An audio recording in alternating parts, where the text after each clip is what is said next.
Eu não conseguia dormir. A aldeia inteira estava em silêncio, mas era um silêncio estranho, como se até as árvores tivessem medo de fazer barulho. Olhei para o lado, procurando algum sinal de vida, mas tudo o que vi foi a escuridão que parecia engolir cada canto da minha casa. A lua mal se via, e o vento, sempre forte por aqui, não fazia mais barulho. Algo estava errado. Eu sabia disso, mas não conseguia entender o que era. A história que os mais velhos contavam sobre o Tokoloshi sempre me assombrava. Diziam que era um espírito travesso, mas com um poder terrível. Ele era pequeno, quase invisível, e se escondia nos lugares mais insuspeitos, debaixo das camas, dentro dos armários, nas sombras. Sua principal diversão era pegar as crianças que dormiam sem os tijolos nos pés, como se ele tivesse um poder que as arrastava para um sono sem fim. Minha mãe sempre me dizia para não esquecer do tijolo, que era a única forma de proteção. Ela acreditava nessas histórias, mas eu nunca dei muita atenção. Afinal, nunca vi nada além do que o medo causado pelos anciãos. Mas naquela noite, algo estava diferente. Algo que me fez sentir um arrepio na espinha. Eu sabia que a noite não seria tranquila, e que o Tokoloshi estava mais perto do que imaginávamos. Mas não pensei muito nisso até ouvir um barulho baixo vindo do quarto de Sefu, meu irmão mais novo. Ele dormia em uma cama no canto da casa, e a única coisa que eu podia ver naquela escuridão eram seus cobertores bagunçados. Tentei ignorar, mas uma sensação estranha tomou conta de mim. Levantei-me, tentando ser silencioso, e fui até a porta do quarto dele. Sefu estava deitado, ou pelo menos parecia estar. A cama estava vazia. O que eu vi me congelou. O chão de terra batida estava marcado por longas linhas de arranhões, como se algo tivesse arrastado alguma coisa. Não havia dúvida, ele tinha desaparecido. Eu tentei gritar, mas minha garganta estava seca. Corri até o canto da casa, onde minha mãe dormia, e a acordei. Ela estava pálida, como se soubesse o que tinha acontecido antes mesmo de eu contar. Mas suas palavras me fizeram tremer. O Tokoloshi, ele o levou. Eu não queria acreditar, mas a evidência estava ali. As marcas no chão eram claras, e o som da noite parecia mais pesado agora, como se o próprio ar estivesse esperando algo acontecer. Sefu nunca foi visto novamente. Sua cama, que antes estava cheia de vida e risos, agora estava vazia, como se ele nunca tivesse existido. Nos dias seguintes, a aldeia inteira foi tomada por uma sensação de desespero. As crianças estavam desaparecendo uma a uma, e os anciãos, com os olhos cansados e a voz fraca, repetiam as mesmas histórias sobre o Tokoloshi. As mães começaram a colocar tijolos nos pés dos filhos, mas não havia explicação para o que acontecia. As crianças desapareciam nas noites mais escuras, e as marcas de garras apareciam nos lugares mais insuspeitos. Todos começaram a se trancar em suas casas antes do anoitecer, mas eu sabia que isso não seria o suficiente. O Tokoloshi já estava entre nós. Naquela noite, algo ainda mais aterrador aconteceu. Eu estava na cama, tentando dormir, quando ouvi um sussurro baixo vindo do chão. Era como se alguém estivesse falando perto de mim, mas quando olhei ao redor, não havia ninguém. O medo apertou meu peito, e foi quando percebi que as sombras no canto do meu quarto pareciam mais densas, mais pesadas. Fechei os olhos, tentando ignorar, mas o sussurro continuava, agora mais forte, mais claro. Eu sabia o que era. O Tokoloshi estava ali, e estava esperando a minha vez. Levantei-me abruptamente, mas meu corpo não respondia. Algo invisível me segurava, como se eu estivesse sendo puxado para a cama. Quando consegui me libertar, olhei para os pés. Não havia tijolos. Naquele momento, a lembrança do aviso de minha mãe voltou com força. Mas já era tarde demais. O ar na casa estava mais frio agora, e eu podia sentir uma presença densa, como se o próprio Tokoloshi estivesse em cima de mim, prestes a me arrastar para a escuridão. Corri até o quarto de minha mãe, mas ela não estava lá. A cama estava vazia, e as marcas de garras estavam lá novamente, mais profundas. Cada marca parecia um pedaço da realidade sendo arrancado, e o medo tomou conta de mim. O Tokoloshi havia vindo para mim agora, como havia vindo para Sefu, e eu não sabia mais o que fazer. Olhei para o chão de terra batida, e foi quando vi, no fundo do quarto, uma sombra se movendo. Era pequena, quase invisível, mas tinha olhos que ardiam no escuro, como se quisessem me devorar. O pânico me tomou. Fui até a porta, tentando abrir, mas algo me segurava, como se a própria casa estivesse contra mim. Olhei para os tijolos que minha mãe sempre insistia que colocássemos nos pés, mas eles estavam agora tão distantes quanto o sol. A sombra no canto do quarto se aproximava, e eu não conseguia mais respirar. O Tokoloshi estava ali, e a única coisa que restava era saber se eu sobreviveria ou se acabaria como todos os outros. As crianças desapareciam, uma a uma, e eu sabia que logo seria a minha vez. O vento bateu forte contra as paredes da casa, como se quisesse me engolir também. O som de algo sendo arrastado se aproximava cada vez mais, e o medo que sentia me fazia paralisar. Eu estava à mercê do Tokoloshi, e não havia mais nada que eu pudesse fazer. O silêncio voltou a dominar a casa, mas eu sabia que ele estava ali, nos esperando na escuridão, com os olhos que ardiam no escuro. Eu sempre acreditei que as histórias de sereias eram apenas isso, histórias. Contos fantásticos contados à luz de uma fogueira, para manter os jovens distraídos e com medo do desconhecido. Mas a verdade, a terrível verdade, é que a minha vida se tornou parte dessas histórias. Tudo começou com um espelho. Um espelho que encontrei por acidente, enquanto caminhava pela praia ao amanhecer. Eu sempre gostava de caminhar sozinho, especialmente de manhã, quando a aldeia ainda estava quieta e as ondas quebravam suavemente na areia. Eu adorava o cheiro do mar, o som da água batendo nas rochas, e a sensação de estar sozinho no mundo, como se tudo o que existisse fosse eu e o oceano. Naquela manhã, a maré estava alta e as ondas batiam mais fortes, mas algo me chamou a atenção. Entre as pedras, parcialmente enterrado na areia, estava o espelho. Um espelho antigo, com a moldura de madeira escura e trabalhada, como se fosse de uma outra era. Achei estranho, mas algo me atraiu para ele. Quando o levantei, o reflexo não era meu. Vi uma mulher, ou o que parecia ser uma mulher, de cabelos negros e ondulados, com olhos profundos como o mar mais escuro. Ela me olhava com uma intensidade que fez meu coração bater mais rápido. Seus lábios se moveram, como se estivesse me chamando, mas não consegui ouvir nada. Apenas o silêncio pesado da praia e o som do mar ao fundo. Meu primeiro instinto foi deixá-lo ali e correr, mas algo dentro de mim, algo inexplicável, me impediu. Eu o guardei, com a promessa de que voltaria para entendê-lo. Nos dias seguintes, algo começou a mudar em mim. Cada vez que eu olhava para o espelho, aquela mesma mulher aparecia, mais nítida, mais próxima. Eu ouvia seu canto, uma melodia suave, quase hipnótica, que parecia vir de dentro do espelho, mas também do mar. Eu não conseguia parar de olhar, e logo percebi que as horas passavam sem que eu percebesse. Eu estava sendo sugado, lentamente, por algo que eu não conseguia controlar. As pessoas começaram a notar. Meu amigo, Jamil, foi o primeiro a dizer algo. Ele me viu com o espelho uma tarde e perguntou o que era aquilo. Você está obcecado por esse espelho, Malik. O que ele tem de tão especial? Perguntou ele, com um sorriso, mas havia preocupação em seus olhos. Eu não sabia o que responder. Como explicar que não era o espelho em si, mas o que ele me fazia sentir? Como explicar a voz suave que sussurrava meu nome todas as noites, chamando-me para o mar? Eu tentei resistir, por um tempo, mas não conseguia. A mulher no espelho parecia real demais, sua presença, sua voz, tudo se misturava ao meu próprio ser. Fui perdendo o controle, dia após dia, e a sensação de estar sendo levado por algo muito maior que eu me consumia. Quando minha mãe me perguntou o que havia de errado, eu menti. Disfarcei os sinais de desgaste, o olhar distante, o cansaço. Não queria que ninguém soubesse, mas eu sabia que algo estava errado. Era uma tarde nublada quando a voz no espelho se tornou clara.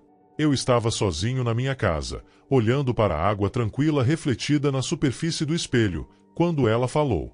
Sua voz era agora mais profunda, mais urgente. Ela me chamou pelo meu nome e, dessa vez, Eu não hesitei. Malik, venha até mim. O mar é a sua casa. Eu estava paralisado, mas ao mesmo tempo, uma parte de mim desejava ouvir. Era como se uma força invisível me puxasse para o mar, uma atração irresistível. Eu queria resistir, mas não consegui. Antes que pudesse perceber, levantei-me e fui até a praia. Meus passos eram automáticos, como se algo estivesse no comando, e a única coisa que eu conseguia ouvir era a música suave que vinha do espelho. Quando cheguei à beira da água, a visão da mulher no espelho se sobrepôs à minha realidade. Eu a vi, deitada sobre as rochas, seus cabelos longos se movendo com o vento, seus olhos fixos em mim. Ela sorriu. Era o sorriso de uma promessa que eu sabia que me custaria tudo. Eu não conseguia mais pensar. Só conseguia caminhar em direção ao mar, sem saber o que me aguardava, sem saber o que estava deixando para trás. Eu entrei na água. O frio do oceano me envolveu, e os cantos se tornaram mais altos, mais intensos. A mulher, ou melhor, Mami Vata, como me revelou mais tarde, estava ali, esperando. Seus olhos brilhavam como as estrelas, e sua pele refletia a luz da lua, dourada e inebriante. Eu não podia mais voltar. O mar me abraçava, puxando-me cada vez mais para dentro, para longe da minha vida, para longe da dor, da solidão. Eu estava sendo seduzido, e o oceano parecia ser a única coisa que eu desejava. Mas antes de afundar completamente, algo dentro de mim despertou, uma lembrança. Lembrei-me das histórias que minha avó contava, das lendas sobre Mami Vata e o preço que ela cobrava. Ela prometia riquezas, sim, mas elas vinham à custa de algo muito mais caro. O reflexo que eu tinha visto no espelho não era apenas uma mulher, era a própria alma do mar, uma criatura que só tomava o que pertencia a outros, arrancando-os de suas vidas para sempre. Eu estava vendo aquilo agora, o reflexo da morte, da perda, e era tarde demais. A última coisa que eu vi antes de ser engolido pela água foi o espelho, flutuando na superfície. Ele estava ali, refletindo a luz da lua, mas agora, vazio. Eu soube naquele momento que não havia mais volta, que tudo o que eu tinha conhecido havia desaparecido, e a promessa de Mami Vata tinha sido cumprida. E assim, eu me perdi no mar. Eu sempre fui cético. Desde criança, adorava ouvir histórias de fantasmas e lendas urbanas, mas sempre tratava tudo como simples imaginação.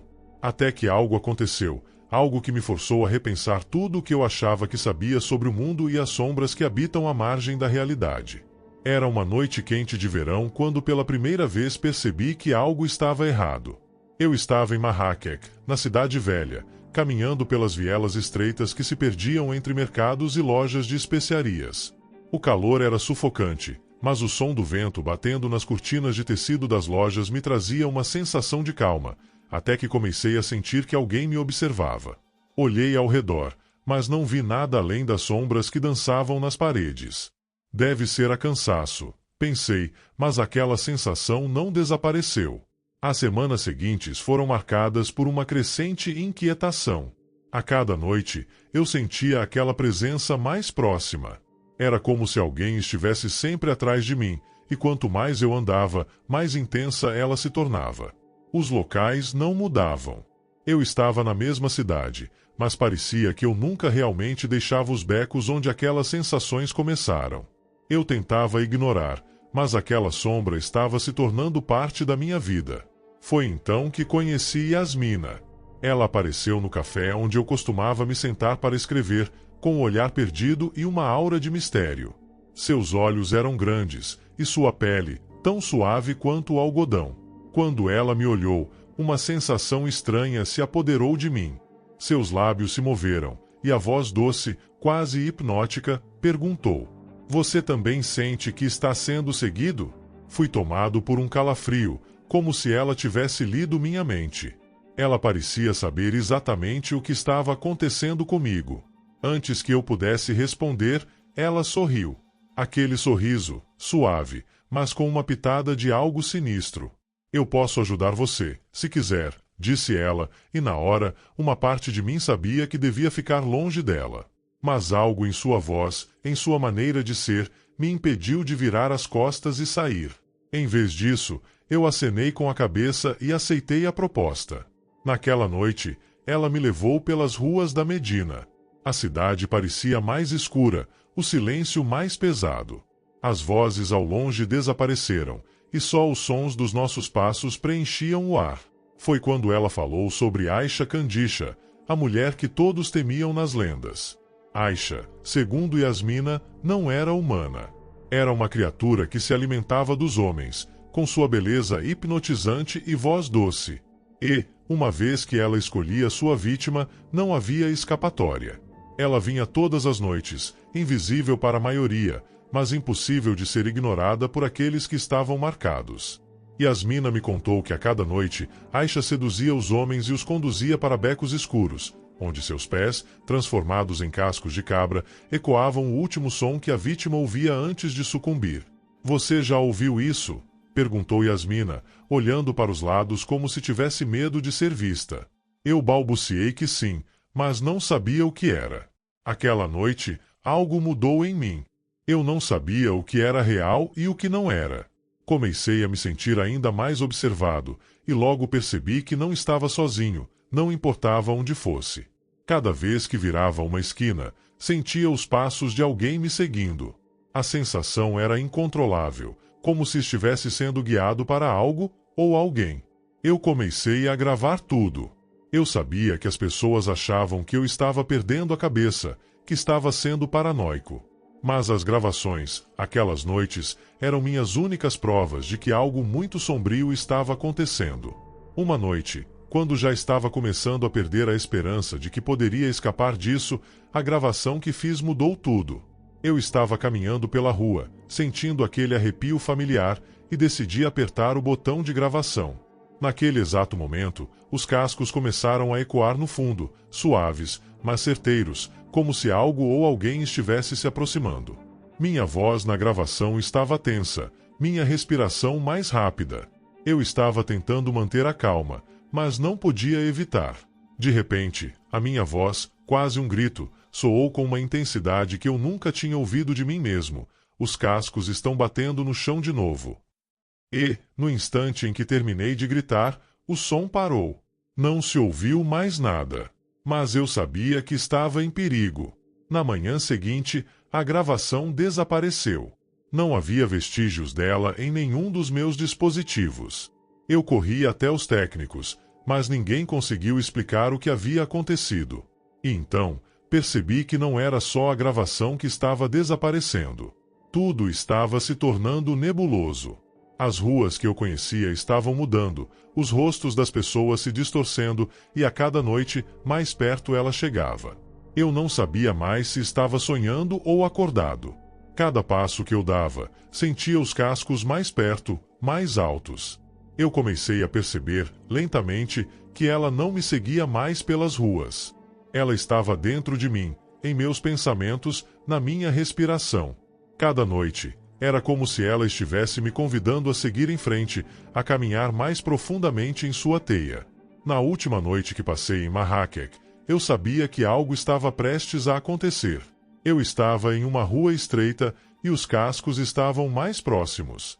Eu olhei para trás e ali estava ela, Aisha, com a mesma beleza hipnotizante, com os olhos brilhando como fogo.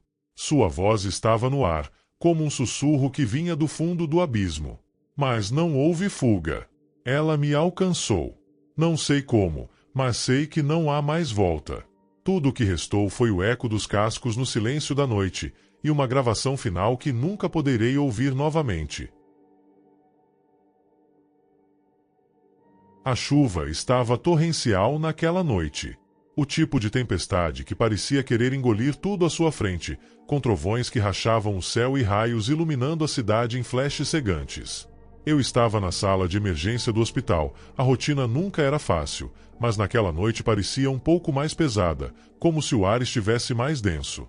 O som da tempestade lá fora não ajudava, mas era a visão pela janela que realmente me incomodava.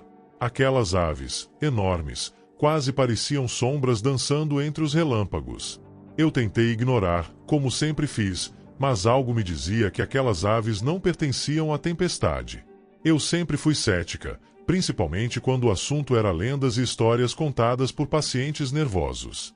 Como médica, minha mente estava voltada para a lógica, para o que poderia ser comprovado, para o que as ciências podiam explicar. Mas naquela noite, algo em meu interior começou a duvidar de tudo o que eu achava ser verdadeiro. As aves não eram comuns.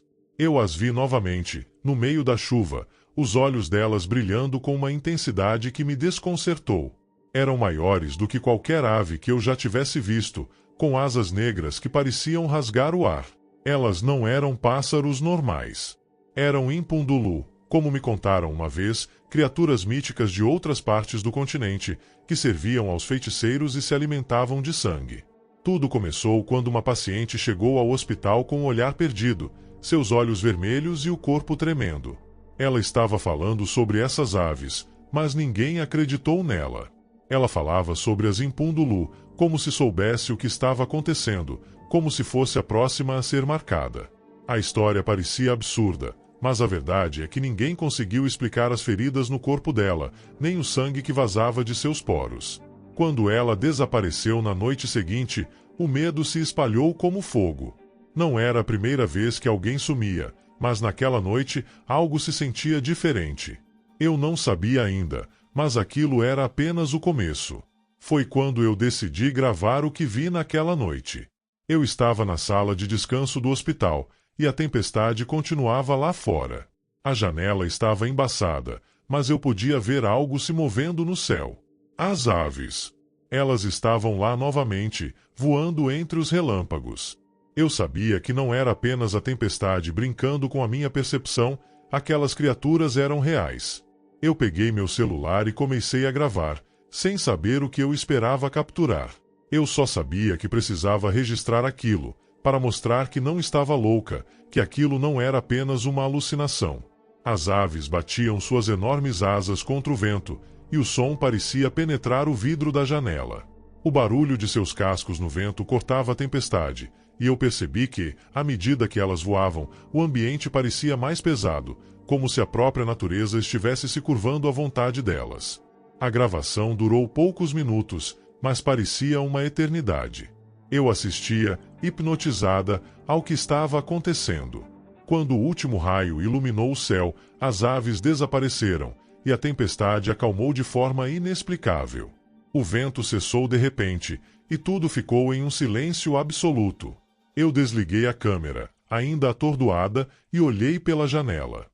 O céu estava limpo, não havia mais nuvens, e as estrelas começavam a brilhar. Foi quando a eletricidade falhou. A luz se apagou, e o som do trovão foi substituído por um zumbido elétrico.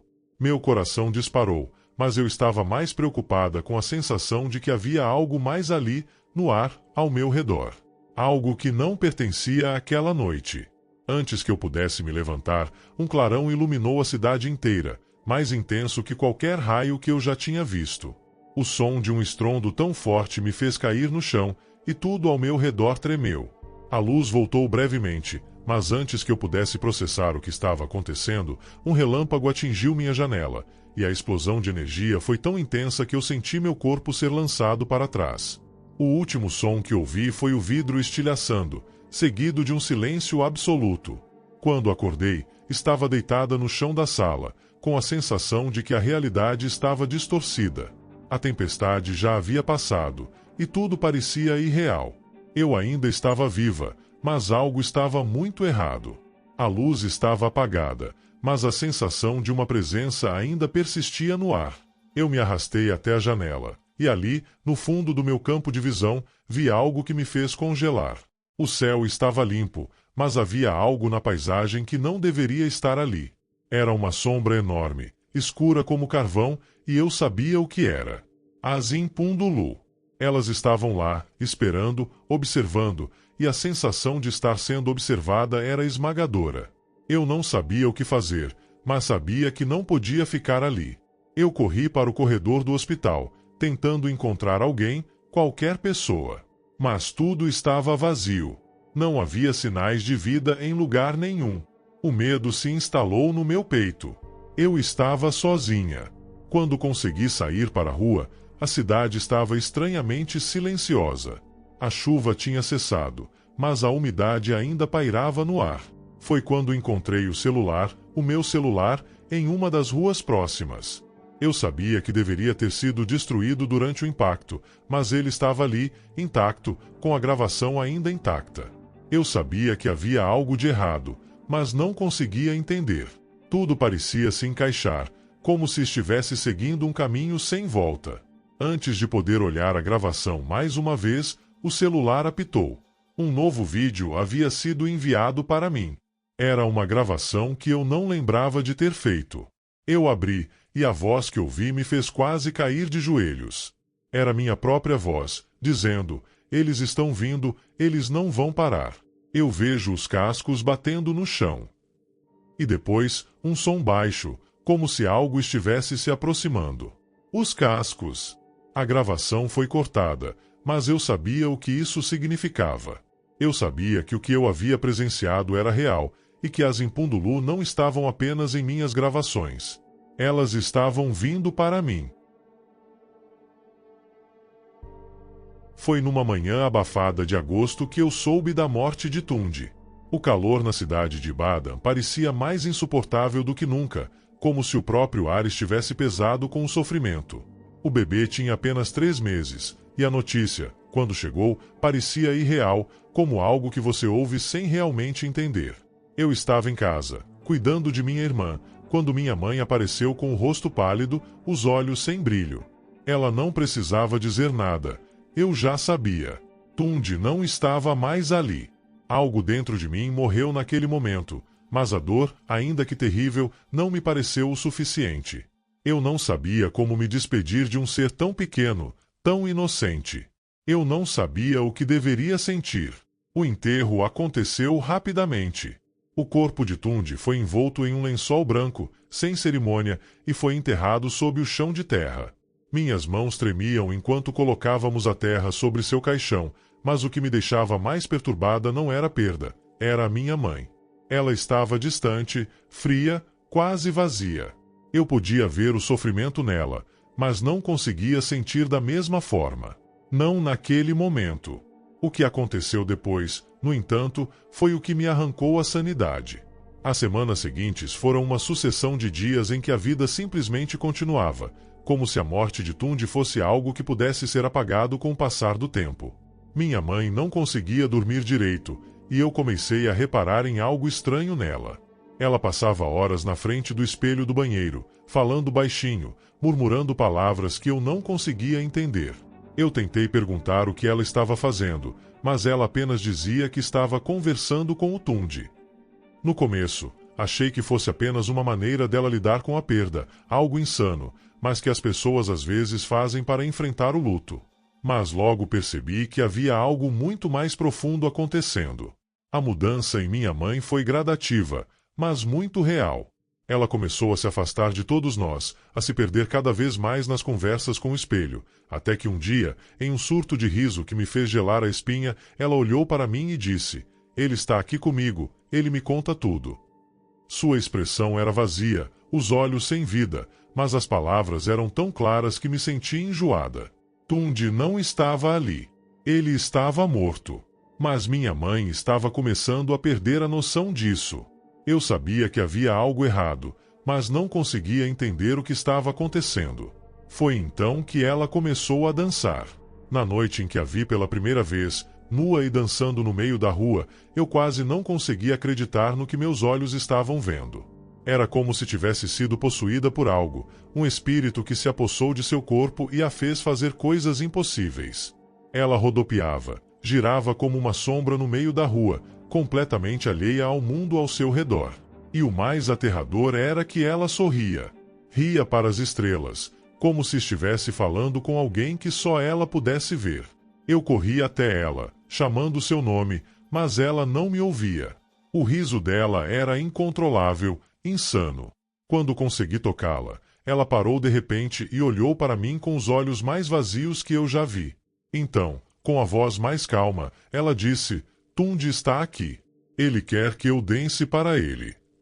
O medo tomou conta de mim. Não era mais minha mãe. Era alguém, ou algo, usando o corpo dela como um casulo. Eu sabia que a história dos gêmeos de Ibadan, a lenda que dizia que, quando um gêmeo morre e não é honrado corretamente, o outro enlouquece, não era apenas uma história. Era real. Mas o que mais me aterrorizava era a ideia de que o espírito de Tundi estava agora ali, naquele espelho, e ele estava comandando minha mãe de maneiras que eu não entendia. O espelho do banheiro virou o centro de tudo. Minha mãe, sempre à noite, ficava horas trancada ali, conversando, rindo e chorando. Às vezes, ela batia com as mãos na superfície da vidraça, como se estivesse tentando romper algo invisível. Eu ouvia suas vozes sussurrando, chamando por Tundi, e logo, a realidade ao redor dela começava a se distorcer. O espelho refletia algo que não deveria estar lá, uma imagem turva de uma criança, com os olhos grandes e brilhantes, como os de um monstro. Eu via isso, mas não tinha coragem de entrar naquele banheiro para tentar entender o que estava acontecendo. Em uma noite, resolvi ir até lá, sem avisar a ninguém. Minha mãe estava no espelho, falando novamente, e eu não aguentava mais. Eu queria ver o que ela via, queria entender o que estava acontecendo. Quando entrei, ela me olhou com um sorriso estranho, e então eu ouvi a voz de Tundi pela primeira vez. Não era minha mãe falando. Não era um sussurro de lamento. Era a voz de uma criança, mas cheia de malícia, algo que eu não queria ouvir, mas que se entranhou nos meus ossos. Ele está aqui, mãe. Você não pode me deixar. Eu sou o Tundi. Ele vai vir me buscar. Eu dei um passo para trás, completamente petrificada, e então o espelho se distorceu. Eu vi o reflexo de minha mãe, mas não era ela. Era a imagem de Tundi, mas com os olhos vazios e um sorriso de dor, como se estivesse tentando me enganar. O espelho começou a se agitar como se estivesse preso a algo, e eu quase caí para trás, mas antes que eu pudesse sair dali, minha mãe me segurou pelo braço com uma força que não parecia ser dela. Ela estava chorando, agora com o rosto distorcido pela dor. Eu não posso deixá-lo ir, filha. Ele está perdido. Ele não pode ir. Ele vai me pegar. Eu tentava puxar seu braço, mas ela não soltava. Seus olhos estavam negros, sem vida, e eu sabia que a história dos gêmeos não estava apenas em nossos corpos. Estava em nossa alma, consumindo tudo. E então, o espelho se quebrou. Um estalo tão alto que me fez gritar, e tudo ao redor virou um caos de vidro estilhaçado. Eu caí no chão, e quando olhei para cima, vi o reflexo de Tundi. Ele estava ali, com seus olhos enormes, encarando-me com um sorriso de pura malícia. Ele não era mais uma criança. Ele era um ser, algo além da morte, que estava em busca de sua vingança. Naquele momento, soube que o que eu estava vendo não era o fim, mas o começo de algo muito pior. Eu não sabia o que fazer. O que poderia ser feito para libertar minha mãe, para libertar a nós dois dessa maldição? Eu nunca fui supersticioso. Cresci em uma casa onde histórias sobre espíritos e maldições eram só contos para assustar crianças. Eu acreditava que nada disso tinha importância, que a lógica e a razão explicavam tudo. Mas tudo mudou quando a máscara chegou. Eu trabalhava como assistente de curadoria em um museu de arte africana. O lugar era uma imersão no passado, com peças que narravam histórias de um continente rico em cultura e mistério. E foi lá que ouvi falar da máscara de Angola pela primeira vez. Ela tinha uma história fascinante, algo entre mito e realidade. Trazida de um santuário isolado no interior de Angola, era considerada uma peça sagrada, usada em rituais antigos. Diziam que ela possuía um poder sobrenatural, algo que não podia ser explicado. Mas eu, como sempre, ignorei essas histórias. Afinal, eram apenas isso, histórias. Quando o curador, o Sr. Gomes, anunciou que tínhamos a oportunidade de exibir a máscara, todos ficaram animados. Mas havia algo estranho no ar. Ninguém conseguia olhar para ela por muito tempo sem se sentir desconfortável. Alguns dos meus colegas começaram a relatar pesadelos. Outros disseram que ouviam sussurros quando passavam perto da vitrine onde a máscara estava exposta.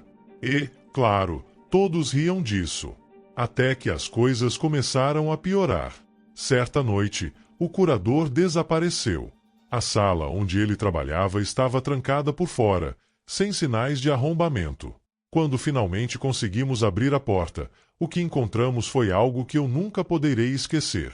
O Sr. Gomes estava ali, em sua cadeira, com os olhos arregalados, a boca aberta, como se tivesse gritado. Mas não havia som. O mais aterrorizante de tudo eram as marcas profundas em seu pescoço, como se alguém o tivesse estrangulado. O que mais nos desconcertou foi o fato de que ele parecia estar olhando diretamente para a máscara, como se estivesse esperando por algo, ou talvez vendo algo que nós não podíamos. As câmeras de segurança estavam em perfeito funcionamento, mas o que elas mostraram nos fez gelar. Durante a noite, a máscara foi a única coisa visível no monitor. Ela estava quieta, mas havia algo em seu reflexo, algo que não deveria estar ali. Ela sorria. Não um sorriso simples, mas um sorriso de triunfo, como se estivesse se alimentando do medo que emanava de todos que se aproximavam dela. A história se espalhou rapidamente.